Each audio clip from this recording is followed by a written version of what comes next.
The John LeBang Show has been known to make people laugh, sing, think, scream, throw things in rage, and generally lose their minds. Listener discretion is advised.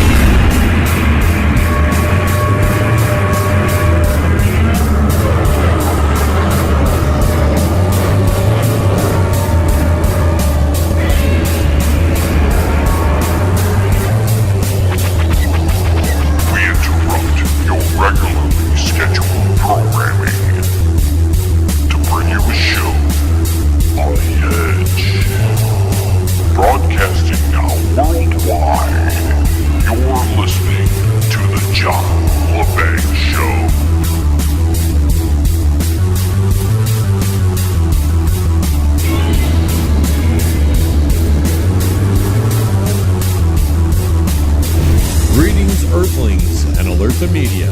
This week's second hour of the John LeBang Show is coming to you right now.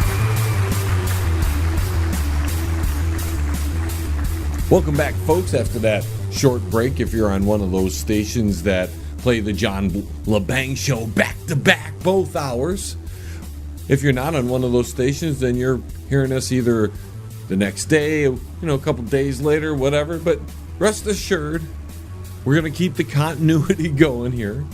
First and foremost, before we get back to our interview and talk with our good friend, Mr. Derek Shelmerdine,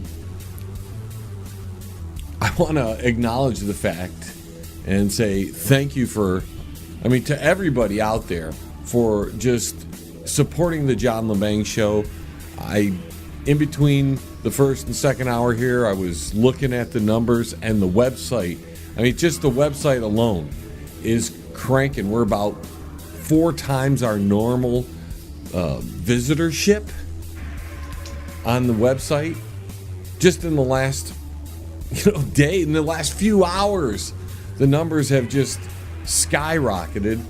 And, it makes me a little giddy.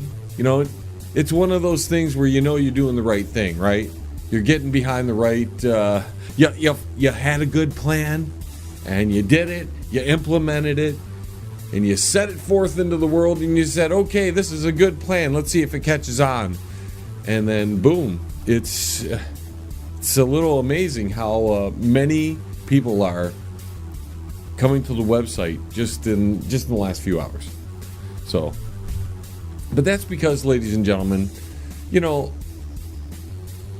I've expanded the show since we began all those long years ago, to where now we cover a little bit of everything. We haven't focused on one specific topic. We could talk about all the news like we normally do, but the show has evolved, and it continues to evolve as time goes along. I remember at the beginning of the year, people were like, "Man, your show's kicking butt," and that's because you're talking about politics, and politics are really hot right now. Well, as this year, moved along, I continued to cover the things that happened up in Washington, D.C. and the political arena that we're, forced to live with. But I've diverged tremendously into other worlds, other dimensions of the radio market, so to speak.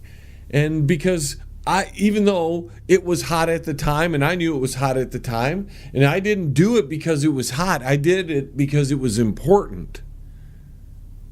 But I also recognize that I can't continue to talk about one subject or two things every single episode of this broadcast.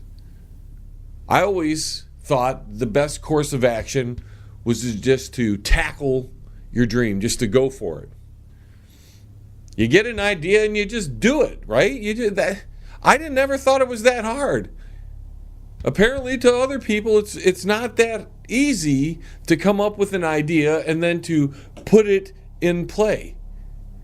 I had an idea this past week. It was just a random, hey, let's do this. Let's see what can happen. Here you go. Here's my idea, everybody. Bloom. What do you think? And it's turning out to be a good move. A lot of people are participating in the in it all, and I'm like I said, I just wanted to thank everybody because it's really important that what I'm trying to do, and that's trying to help some independent artists out there, because I'm tired of the mainstream media. You know, I've always gravitated to the little guy, to the individual, the band that is just trying to do it on their own and not trying to suck up to somebody. I can't stand when people are just trying to get other people's money so they can do their thing. I always hated that. You know, I didn't like the idea of indentured servitude, if that's a word. I don't know if that's a word. I make things up here sometimes on the John LeBang Show as far as words are concerned. When we're bringing you facts, of course, you know, I bring you as much information as I can find, and I let you determine what the hell you determine. And maybe you find some other facts, and people send me stuff every once in a while, and I add that to the research there. But where I was going was I'm amazed that so many people have gotten behind my latest plan. This, I don't want to even say it. You guys know what I've done. If you don't know what I've done, check out my website, check out my Facebook page. You'll know what I've done. I'm not going to brag about it just yet. It's going well, though, ladies and gentlemen. Holy crap, it's going well. But that's because what I'm doing is helping others who are struggling for attention.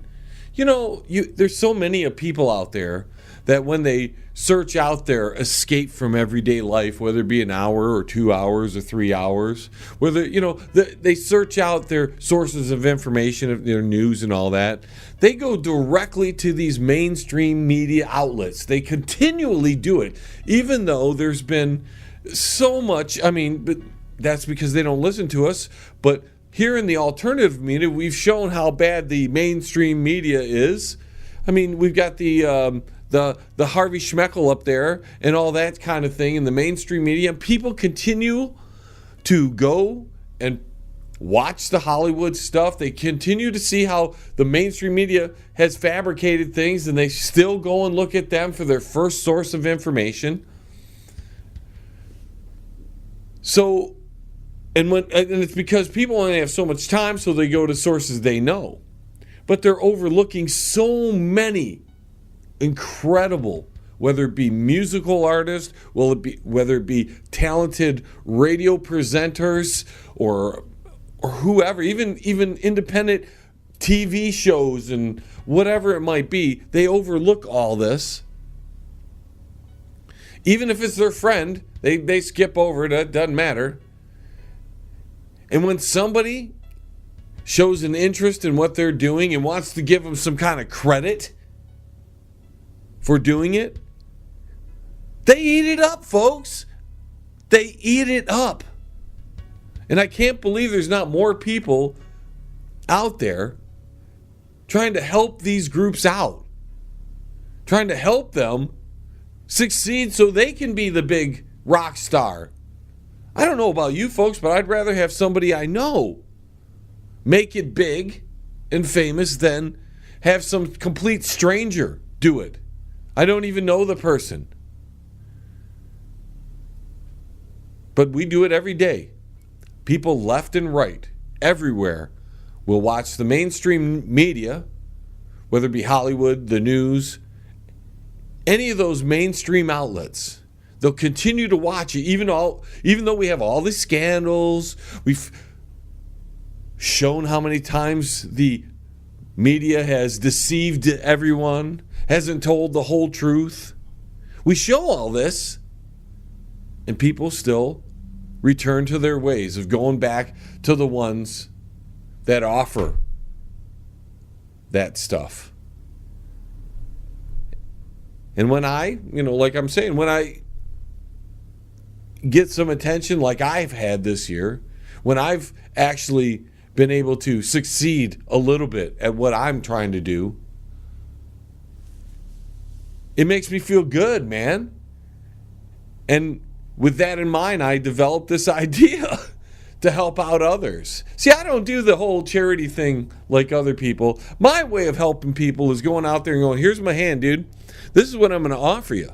Now, if you want to take the offer, and a lot of times it's in your favor, if you want to take the offer, then join in. If you don't, that's fine. You can not do it at all. It don't matter to me.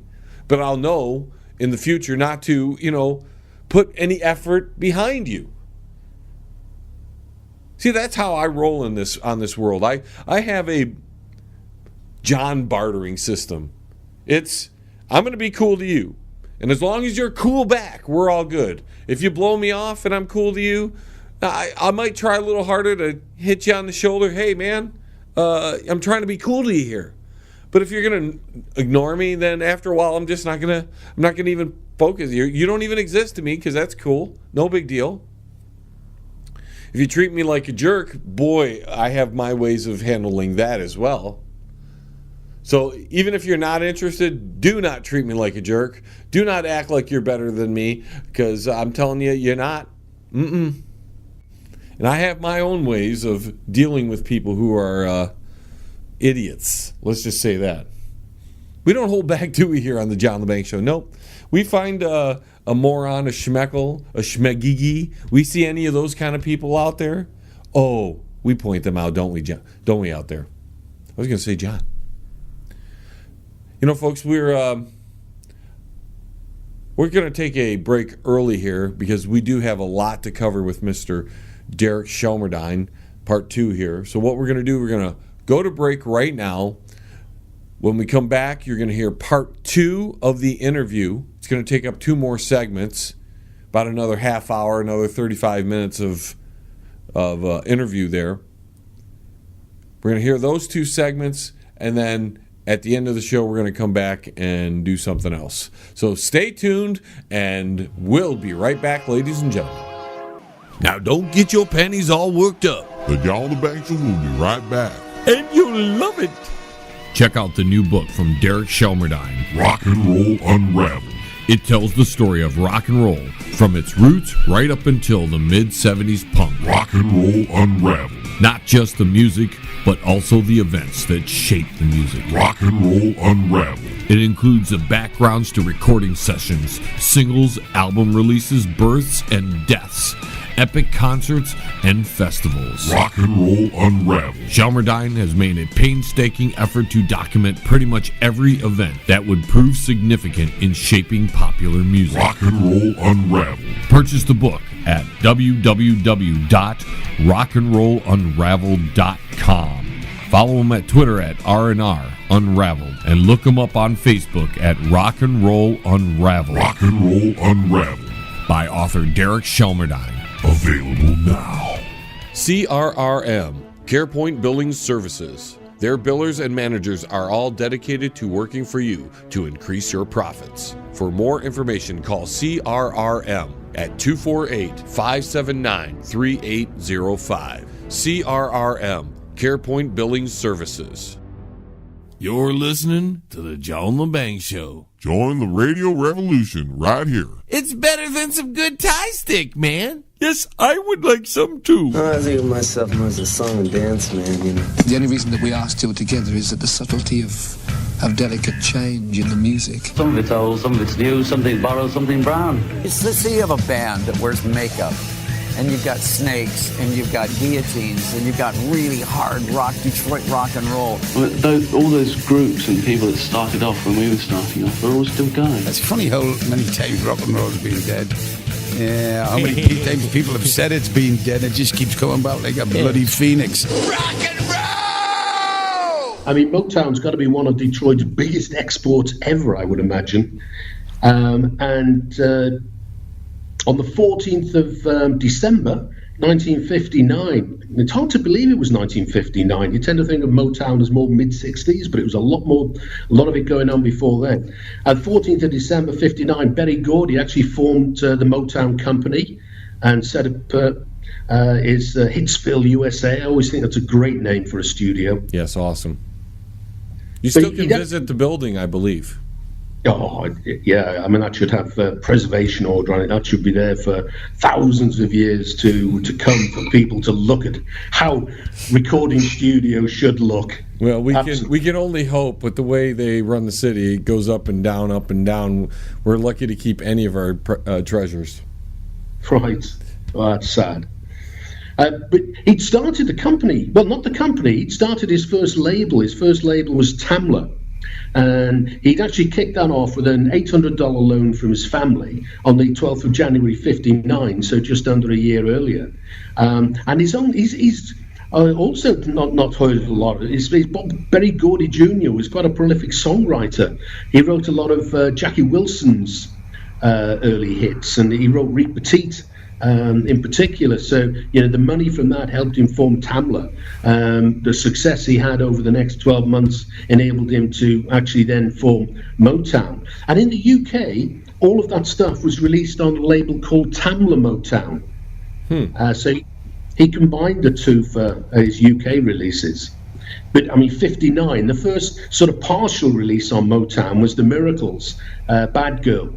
But it made the main release was under license to Chess, and it was October the following month where the full first release, which is Motown 1000, the Satin Tones, a track called My Beloved, and then there were just so many good bands. But the reason I just mentioned the Temptations and the Four Tops, they're both, well, they're two of my favourite Motown bands, I must say. Interestingly enough, they're different, but in the sense that the Temptations, their first single, Oh Mother of Mine, was on Miracle Records, because there were actually a bunch of labels under the overall Tamla, in the overall Tamla family. That was released in the summer of 1961. And the Four Tops, they actually signed in 63 to the Workshop Jazz label, which is one of the labels. But for some reason, the guys at Motown didn't see the potential in the Four Tops, and for about the first 12, 18 months, they acted as backing singers. So on some of those early Supremes and Martha and the Vandellas tracks, the likelihood is that the Four Tops, in all or part, are providing backing vocals. And they changed their name from the Four Ames to avoid confusion with the Ames brothers. But it was the middle of 1964 when they were given Baby I Need Your Loving to record under their own name of the Four Tops, and the rest is just, as they say, history. But interestingly enough, again, both of those bands, Temptations and Four Tops, came very much from a doo-wop background. And Tamla was really, I think, one of the labels that really transitioned doo-wop R&B into soul music in the early middle 60s. I think it's a very important label, I think, Motown, in the great scheme of things. Yeah, because it brought out all kinds of music that you wouldn't have heard, because they were kind of directing their music in a certain way. They didn't carry out. They weren't looking for any other kinds of music. They focused on a certain style, pretty much, right? That's right. Oh, absolutely. Very distinctive. It's a bit like Phil Spector. You can recognize a Phil Spector song. And the same with Motown, you can tend to recognize the Motown. And that's probably because they both had their own series of session musicians, an in-house band, basically. Right. So they had people who really were used to playing together, very, very tasty musicians, very, very tight.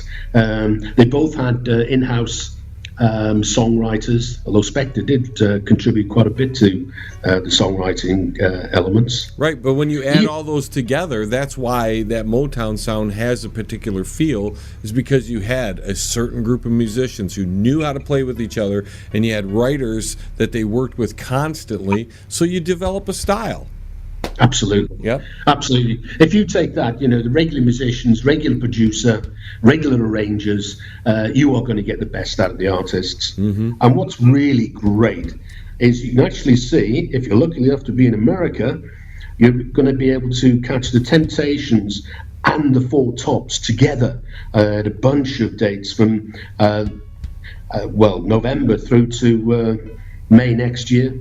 The Temptations the Four Tops aren't on all of the gigs. Some are just the Temptations, but a large proportion of the dates given for that tour are the Temptations and the Four Tops. That would be a brilliant night out. Oh yeah, especially if you're into all that early music like that. Just, I mean, it'd be great to take your wife out and just have a great time listening to some of the greatest groups. And who knows how long these guys are going to be able to perform? Because, I mean, you're talking, they came out early 60s, and they were, what, 20 at the time? So just let's add in all the time there. They're not young chickens anymore. Get out there and see them. Yeah, and what's happening is the bands do carry on because you get younger people coming in and joining who weren't in the original lineups. Often you've still got people from the original lineups there. So, you know, the whole thing is just superb, self-perpetuating almost. Exactly. Now, you have one of my favorites next, Derek. I love this guy, Billy Idol. Billy Idol. Absolutely. Well, I mean, this really is one for the UK punk aficionados as well, because the date itself is the 21st of December 1976, and that's when the Roxy Club opened in London, in Covent Garden. And what it was the UK's first venue dedicated to punk rock. And it was Billy Idol and Generation X with Susie and the Banshees who were there on that opening night. Oh, so that would have been a great night to be at, because UK punk was breaking around very end of '76. It would really, UK punk was 1977 basically, interestingly enough, the Roxy Club itself closed in early 1978. So it completely mirrors the actual zenith of British punk rock in the UK. Billy Idol and most of the group had previously a month or so earlier left a band called Chelsea. They'd split with the lead singer Gene October. I think that's a great name to have.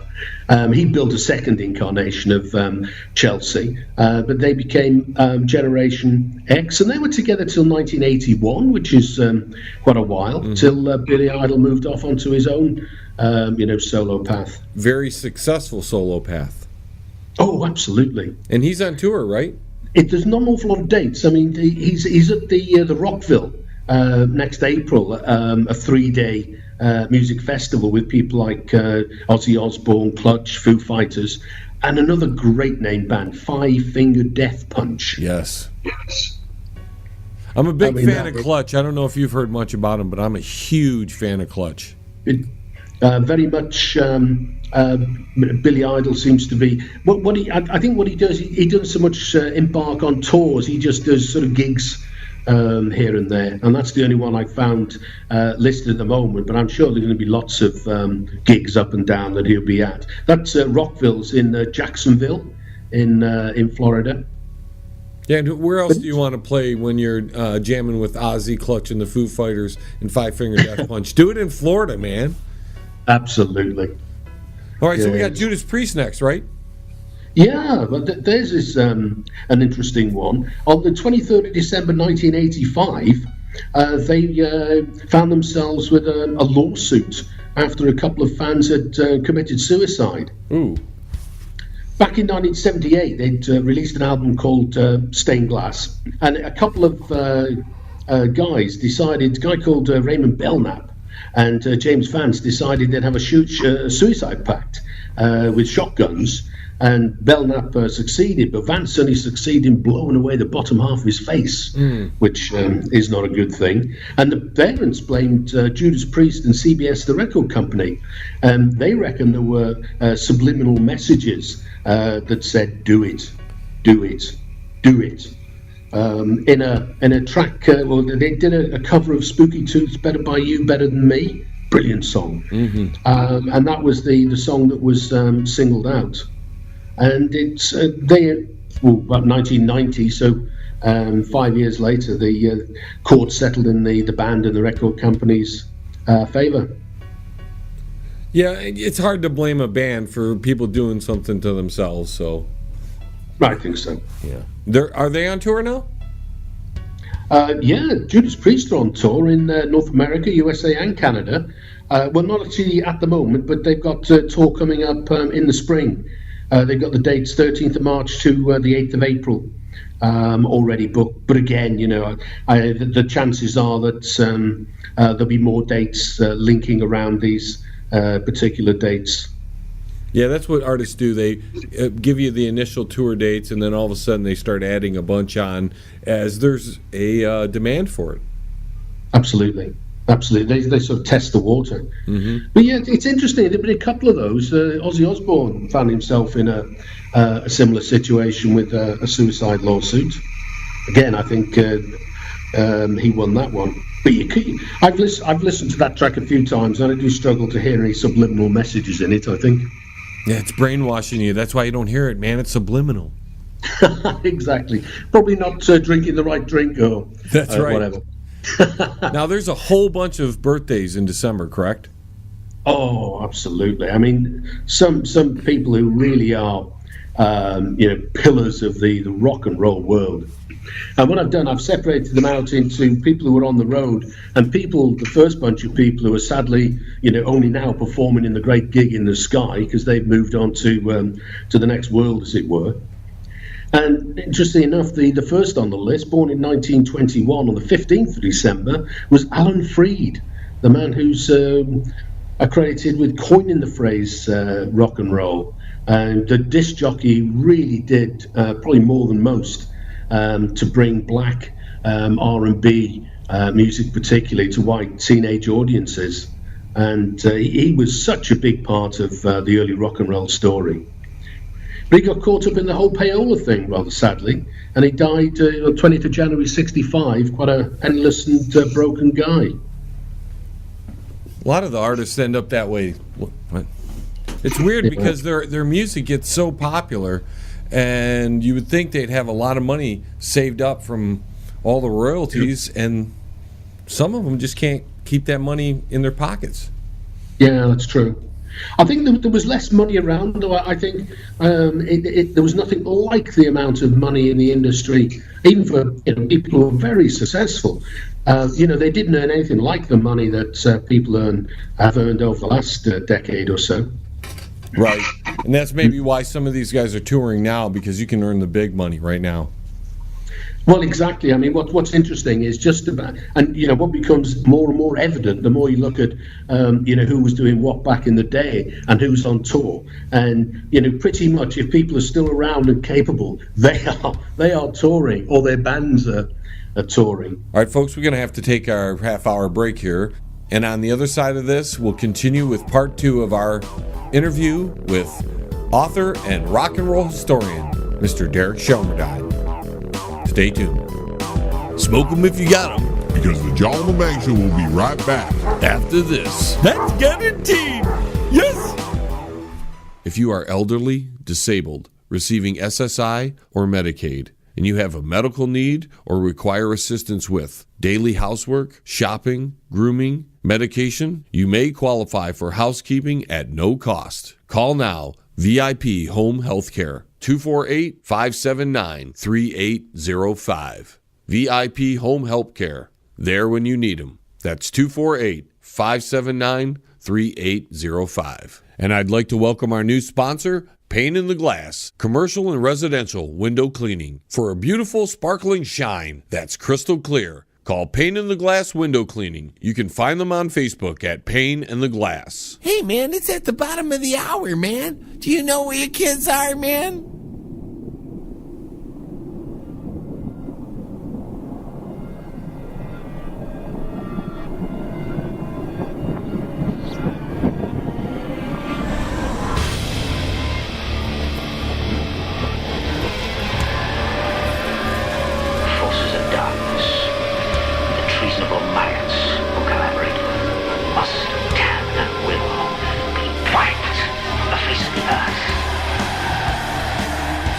Welcome back, folks. We continue with our conversation with rock and roll historian and author, Mr. Derek Shelmerdine. The next one was a guy born on the 23rd of December 35, Johnny Kidd, one of the real British rock and roll guys. He was Johnny Kidd and the Pirates, fabulous, shaking all over. But they called themselves Johnny Kidd and the Pirates. They called themselves the Five Nutters. I'm not sure if not in the UK, nutter means a sort of crazy person. Yes. Yeah, it's the same in the States, is it? Yeah, well, we have a lot of nutters here. Absolutely. And one of the stalwarts of R&B, particularly 50s and early 60s, was a guy called Johnny Otis. He was born on the 28th of December 1921. Drummer. He was an all-round kind of character. He was a drummer, band leader. He was a talent scout, discovered all kinds of people, a producer. And one of the great things about him was he was a club owner. In 1948, he opened the Battle House Club in LA, and that's accredited as the first club dedicated solely to R&B. And in the UK in the early 60s, or late 50s, it might have been, Alexis Corner opened an R&B club as well, and they called it the Battle House as a tip of the cap to Johnny Otis. Interesting. They all started because they're all Canadian, apart from one of the guys in the band. And Ronnie Hawkins, interesting enough, was American, Arkansas, I think, and he went up to relocated to Canada and became one of the sort of godfathers of rockabilly, and he amassed the Hawks around him. And then they sort of came to know Bob Dylan and became Bob Dylan's backing band. I was saying earlier on that Electric tour, they were still calling themselves the Hawks. And then they changed their name to the band. But they were together an awful long time before the Bob Dylan and the band records. But the band, I think, has always been one of these musicians, bands. Very, very highly rated, and some great stuff, and very simple. They were very much, I think, down the less is more kind of music. Another guy who had a birthday on the 29th was one of my favorite drummers of all time, Cozy Powell. Oh, absolutely. Jeff Beck Group, Rainbow, Whitesnake. He played for Black Sabbath for a little bit. He's been in just about. He's the music slut out there on drums. He plays for anybody who will let him in. Absolutely. Oh, he's an absolutely superb drummer. Yeah, and you can't find a guy more solid. If you need a solid drummer, especially for the studio, you bring him in. And then Bo Diddley's the next day, correct? That's right. He was born on the 30th of December, and he's got that very, very recognisable rhythm that he calls shave and a haircut, 2 bits. Shave and a haircut, 2 bits. I think that's a great way to describe that rhythm. I mean, it really does catch the whole thing with the comma after haircut for the pause. And Del Shannon, of course, was born on the 30th as well, the same day, different year though. He's born 6 years later in 34. He sadly killed himself. He shot himself. Although, there were rumours around that sort of time that he might replace Roy Orbison in the Travelling Wilburys. And thinking about that, I think he'd have been a great voice for that. Yeah.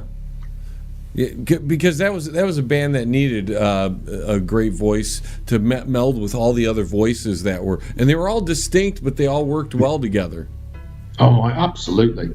Yeah, I think they were really great, and I love the way they call their second album, third album. There is no second album. Right. I always think that's a great thing. But on a happier note, because none of those people you're likely to ever see again this side of the great unknown. But people are still on the road. I mean, Rick Nielsen of Cheap Trick, they're out on the road in December, from the beginning to the end, basically. You can catch them in the USA, Argentina, Chile, and Brazil. So they're really quite active. And he plays, of course, he's famous for this 5-neck guitar that he plays. Yeah, I don't even know how to do that. It's hard enough with one neck. But that must be a sight to behold. It really must. Yeah, they're a good band. I saw them probably about 15, 20 years ago down at Hart Plaza here in Detroit, and they put on an amazing show. They're much better live than they're overproduced or something in the studios. Man, you get them live, and they're a good, old-fashioned rock band. Yeah. She's tight. Interesting. Oh, sorry. Yeah, no, absolutely. It's amazing how some bands really work live, and they just don't transfer that well to vinyl, to records, CDs. There's some piece of magic that sometimes some people have live, which is just absolutely awesome. Yep, they're one of those bands that if you vaguely know them on the radio, just drop all that and go see them live, because it's so much different live. Yeah, absolutely. And another guy who's been around forever, Jorma Kaukonen. He was born on the 23rd December 1940. Jefferson Airplane. And then towards the end of Jefferson Airplane's life, they formed a band called Hot Tuna. Hot Tuna. Really we all like some hot tuna. Absolutely. And they wanted to get back to the rock and roll roots, basically. And when Jefferson Airplane got back together as Jefferson Starship, they decided that they wanted to carry on with Hot Tuna, and that's carried on ever since. And they're around as well. America and Jamaica. They've got a week in Jamaica, so a good excuse to go on a cruise, I guess. Yeah, so you can see John McCaukenan in Hot Tuna. They've got an acoustic version and electric version at various gigs, and they're playing end of November through to April, including some gigs in Jamaica.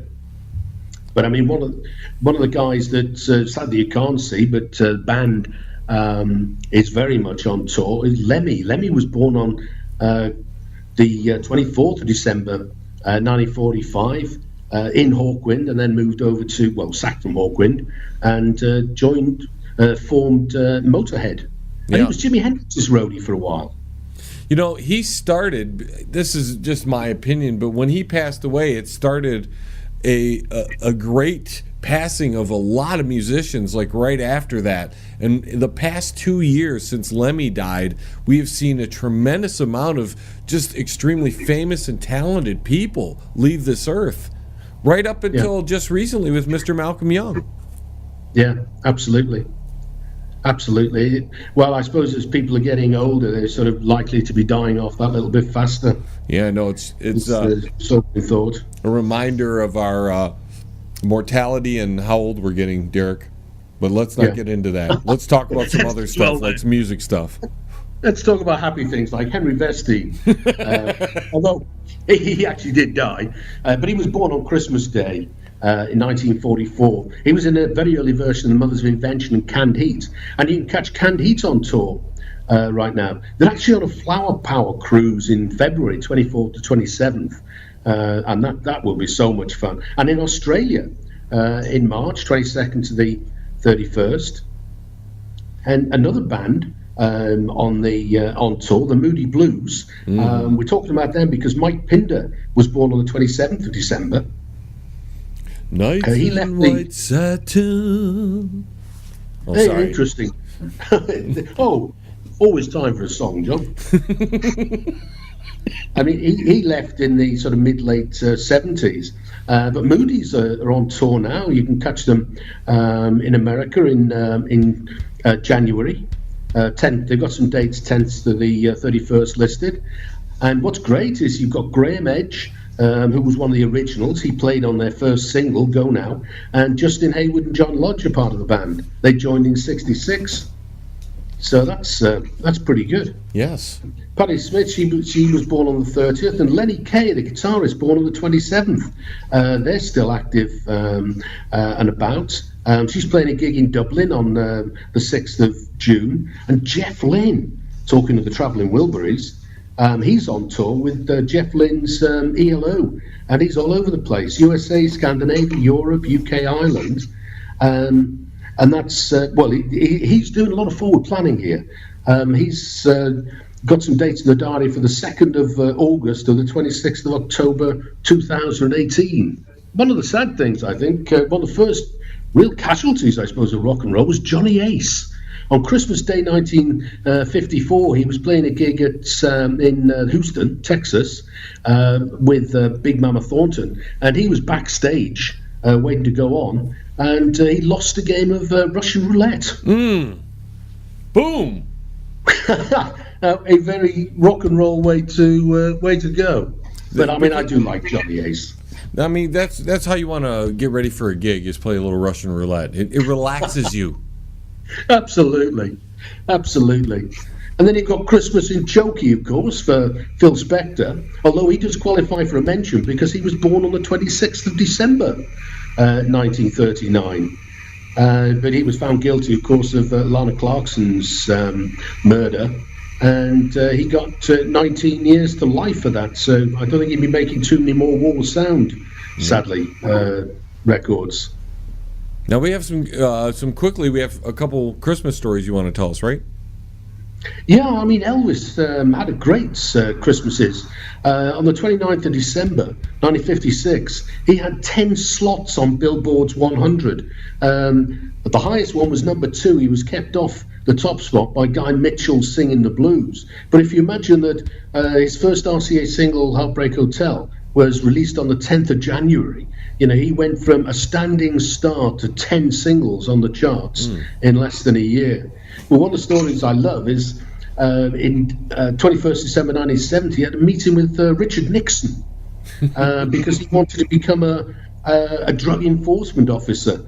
And he contacted famously with a handwritten note to Nixon and said, "Can I come and see you? I'd love a BNDD, Bureau of Narcotics and Dangerous Drugs badge." And Nixon met him and actually gave him one. So he was an official narcotics agent, as it were. So that's how he got all those drugs. Absolutely. He busted everybody else and kept them for himself. Absolutely incredible. And he gave Nixon a commemorative World War II Colt 45 as a thank you gesture. But he planned in the mid-70s, 24th December 74, he abandoned a karate movie. He wanted to make another movie, and originally he wanted to be a karate star, and then he decided we'll just make a movie about karate. But on the Christmas Eve 74, there was a note he famously had abandoned the movie for health reasons. The movie did appear, though, in 2002 as Gladiators, the 1974 Elvis Karate Legacy project. So it is possible to see what he was getting at. Elvis Leroy. I mean, it would have been great to have seen Elvis in a full-on karate movie. I mean, that would have been good fun. Oh, yeah. Oh, sorry. Perfect. But Pete Townshend's swinging arm motion was born on the 22nd December 1963. The big guitar motion there, the big strums, jing, jing, that thing you're talking about? Absolutely, with the arms right at the top and then wow, down it comes. Well, he nicked that off Keith Richards of the Rolling Stones. Before they were called The Who, they were called Detours, and they were supporting the Stones in London. And Pete Townsend was standing in the wings just as the Stones were about to start, and he saw Keith Richards stretch his arm really high above his head and then bring it down as the curtains opened, and Townsend thought, we'll have a bit of that. And probably the most famous guitarist playing action in rock and roll history was born that night. And Keith Richards was just probably trying to climb up a tree or something. Yeah, he was probably looking for a coconut tree to hang on to just before the show started. But that was when Doug Sandham was still with The Who. Keith Moon was a few months off auditioning for them. Now look how influential Frank Zappa. I was going to say, look at how influential Keith Richards is. He plays bass with John Lennon, and then he influences Pete Townsend, his big guitar swing. Absolutely. And the guy's still alive. He's going to outlive all of us. Oh, without a shadow of a doubt. I mean, if anybody looks as the embodiment of rock and roll, it's got to be Keith Richards. Absolutely got to be. But I'm really pleased that Frank Zappa could make the festive cut. He was born on the 21st December 1940. But what I really like is on the 2nd December 1964, he very nearly had the first ever rock opera. He'd written something, or was in the process of writing something called I Was a Teenage Malt Shop. But it was turned down by a guy called Joseph Landis of KNX XT, a division of CBS television. But that would have preceded the Who's Tommy by nearly 5 years. That's also when Captain Beefheart got his name, because Don Van Vliet was working a lot with Zappa in the early 60s, and they wrote a thing called the Birth of Captain Beefheart, and that's where Captain Beefheart took his name. So at least not everything was lost to posterity. When I was a teenage, Malt Shop was shelved. They had recorded 2 or 3 songs from it, and they do crop up every now and again. Now, but it's amazing. Now, for this rock opera, this was Zappa himself, or was this Mothers of Invention? No, this would have been Zappa himself. I mean, he did. There was only one. I think Jim Sherwood, Motorhead Sherwood, was part of this recording. But this was very much a Zappa project, not a Mothers of Invention project. Okay, interesting. Yeah, but it was a sad time for British TV or music lovers. British TV over Christmas. 27th of December 58 was the last ever episode of 6.5 Special, first ever Brit music show that had started 18 months or so earlier. And 23rd December 66 was the last ever episode of Ready Steady Go, which was mid-60s absolute mod heaven.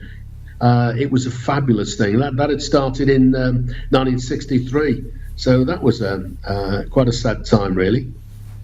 But you had a couple of contenders for the first ever rock and roll record being recorded. 28th of December 1947, when Only Harris recorded Good Rockin' Tonight, actually released a year earlier by Roy Brown, the guy that wrote it. But it was Elvis's second Sun single, and recorded by just about everybody and played by just about everybody afterwards.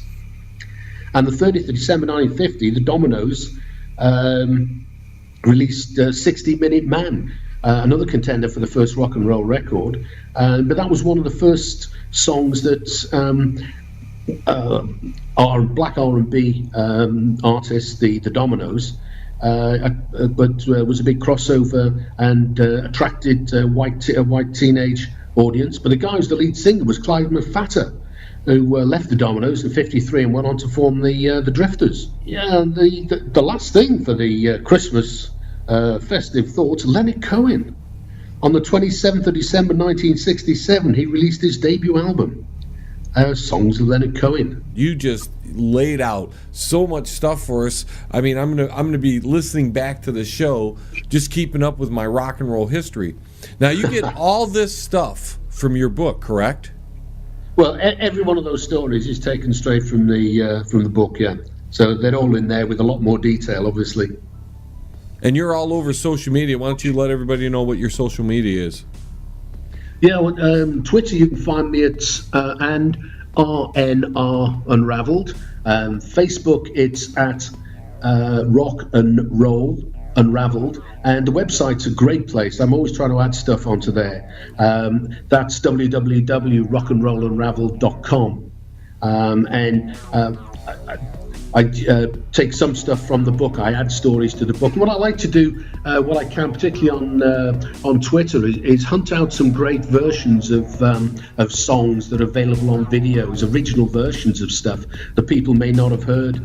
So, it's easy to just listen to stuff and say, wow, I didn't know that that was recorded by them in 1961 or something. You get the daily taste of something out there, and it just gives you, while you're drinking your coffee, while you're eating maybe a bagel in the morning, you're getting a little bit of rock and roll history right from the man, Derek Shelmerdine. So any big plans for Christmas, Derek?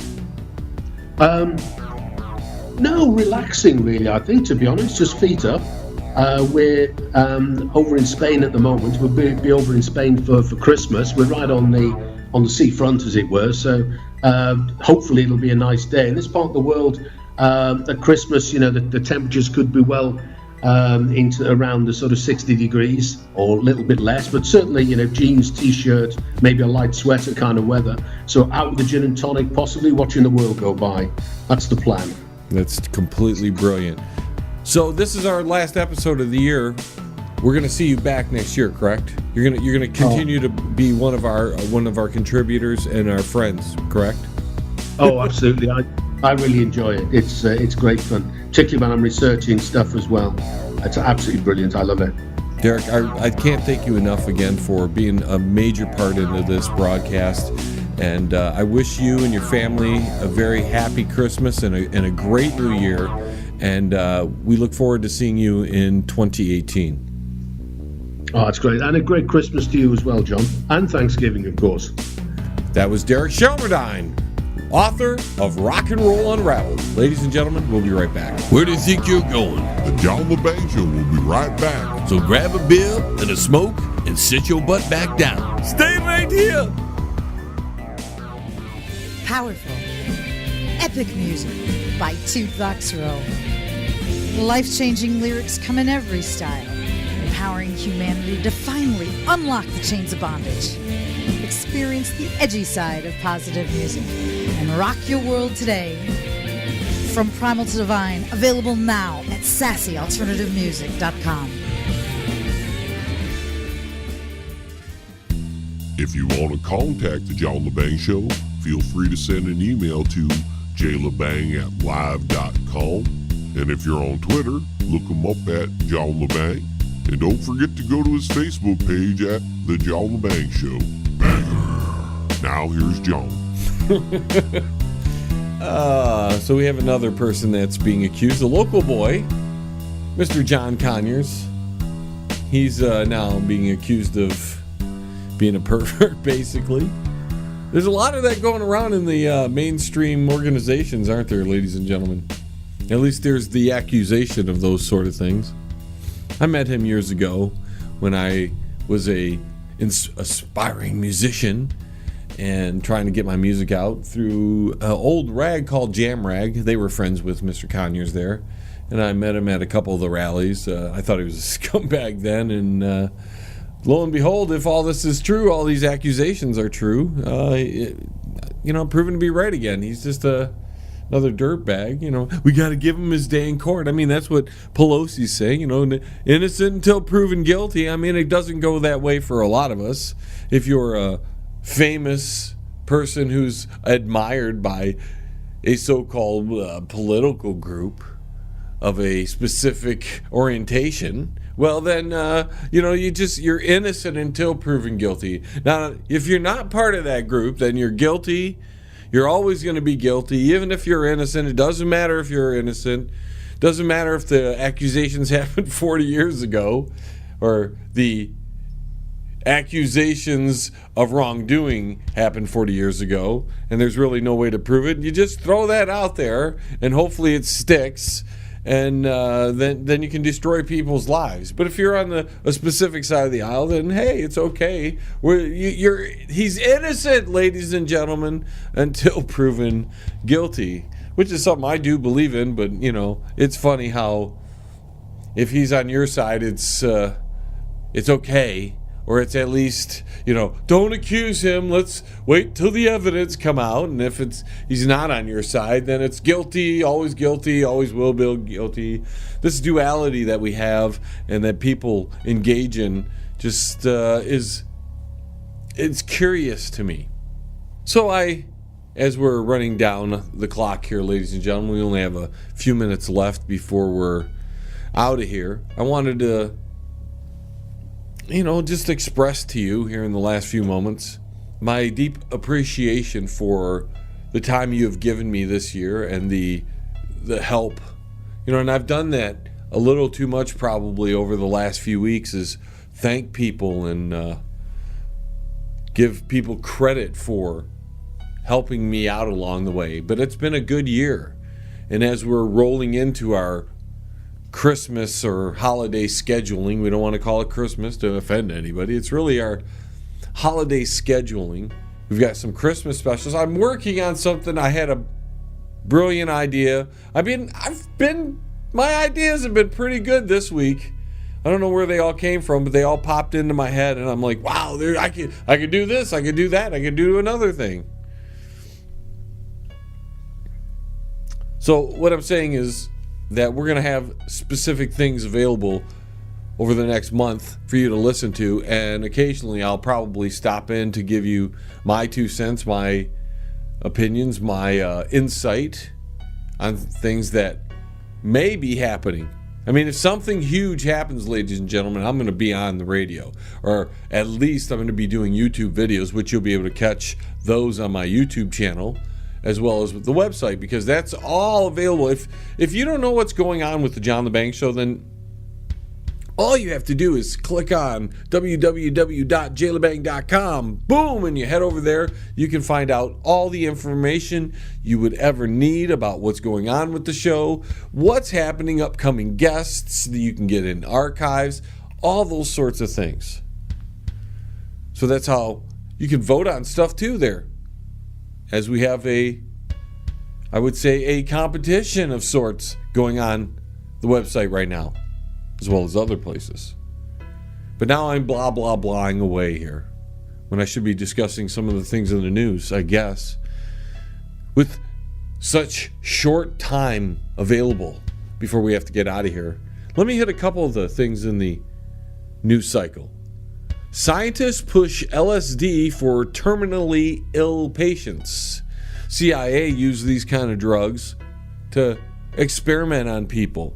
So now what are they going to do? They're going to use this as they're going to call it, we're trying to be humane. But are they really going to be seeing the effects of this? They're going to be testing it out on these terminally ill patients? Things never go how it's ever explained to us. It's never going to be for some nefarious thing at all, ladies and gentlemen. We're just doing it for research purposes. And then we find out down the line that something dirty was happening. Let's see, what do we have? Robot citizen wants a baby. Yes, that's right, ladies and gentlemen. Now that we're granting robots citizenship, they're going to want to have babies. And you know what's fascinating about the entire thing, ladies and gentlemen, is that there's a robot that people are gathering around, asking it questions, talking to it as if it is a real sentient being. They're interviewing it. They're wanting to know what it wants. It's a toy some group of people created. It's an adult toy. Maybe it's sophisticated. Maybe it's intelligent. But it's just a toy. We put it together. It is not some sentient being. It should not be interviewed.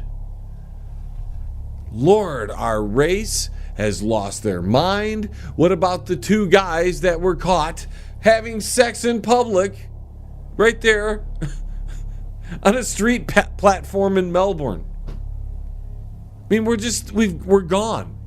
Two guys decided that they'd carry a pot plant around, dance around it, strip off their clothes, and have their fun right there in public. Every day, ladies and gentlemen, I point out how crazy the world has gotten. Will it ever be fixed? I don't know, folks, but we've got to get out of here. That's right, ladies and gentlemen, we're up against the end of another 60 minutes of the John LeBang Show. I really want to thank all of our affiliate stations for allowing the John LeBang Show to be part of their networks. If you have any questions for the John LeBang Show, you can email us at jlebang@live.com. You can go to our website, that's www.jlebang.com, to find out more information about what the John LeBang Show is about, what we're doing here. And finally, ladies and gentlemen, I want to thank you in closing. Without you coming every week, supporting the show, sharing the information, the John LeBang Show wouldn't be growing the way it is. So I deeply appreciate it. Thank you so much. Have a happy holiday, everybody. And until the vibrations of my vocal cords reach your ears again, this is John LeBang signing off from the Banger Studios. See you soon. 1. We have liftoff. 2 tune in again next week. Same time, same space, same station.